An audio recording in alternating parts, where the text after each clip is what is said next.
నమస్తే. మీరు చూస్తున్నారు మీ ఫేవరెట్ యూట్యూబ్ ఛానల్ అంతే సంగతులు. ఇప్పటివరకు రాజకీయ నాయకులు సినిమా ప్రచారానికి హాజరవ్వడం చూసాం. కానీ ఒక ముఖ్యమంత్రి కానివ్వండి, ఒక డిప్యూటీ సీఎం కానివ్వండి, సినిమా హీరోగా నటిస్తే అది చట్టబద్ధమా, నైతికంగా సరైందా అనేది ఈ వీడియోలో మనం దీని వెనుక ఉన్న చట్టాలు, కోర్టు తీర్పులు మరియు ప్రజా అభిప్రాయాల గురించి తెలుసుకుందాం.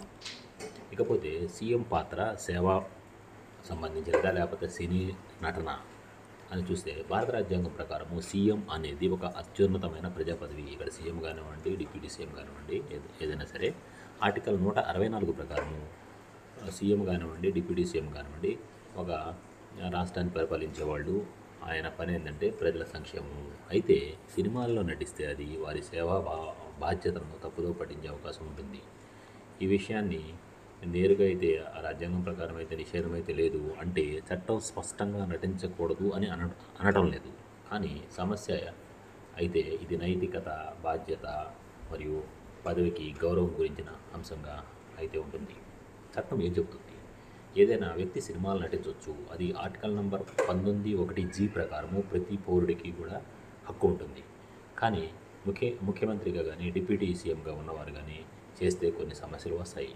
పదవికి వ్యతిరేకంగా ప్రవర్తించడం, కాన్ఫ్లిక్ట్ ఆఫ్ ఇంట్రెస్ట్ అంటారు అన్నమాట. దీన్ని రాష్ట్ర వనరులను దుర్వినియోగం చేయడం, అంటే పోలీసులు కానివ్వండి, మిగతా రిసోర్సెస్ ఏదైతే ఉంటాయో వాటిని దుర్వినియోగం చేసే అవకాశం ఉంటుంది. ప్రజల్లో తప్పుడు సంకేతాలు తీసుకెళ్లే అవకాశం కూడా ఉంటుంది. ఇవి చట్టానికి వ్యతిరేకంగా మారే ప్రమాదం ఉంది.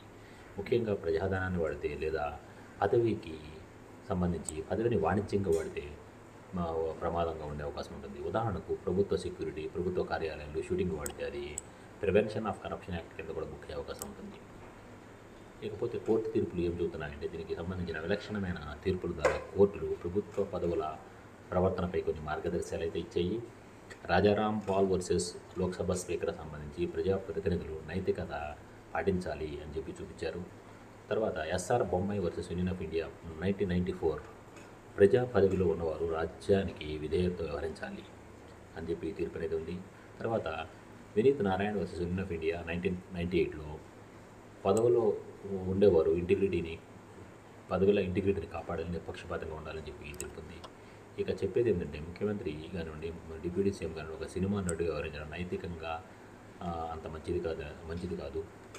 ఇది ప్రజల మీద అభిప్రాయం అనేది చూపుతుంది. తర్వాత మనం చూస్తే ప్రజాభిప్రాయం మరియు ఉదాహరణకు గమనిస్తే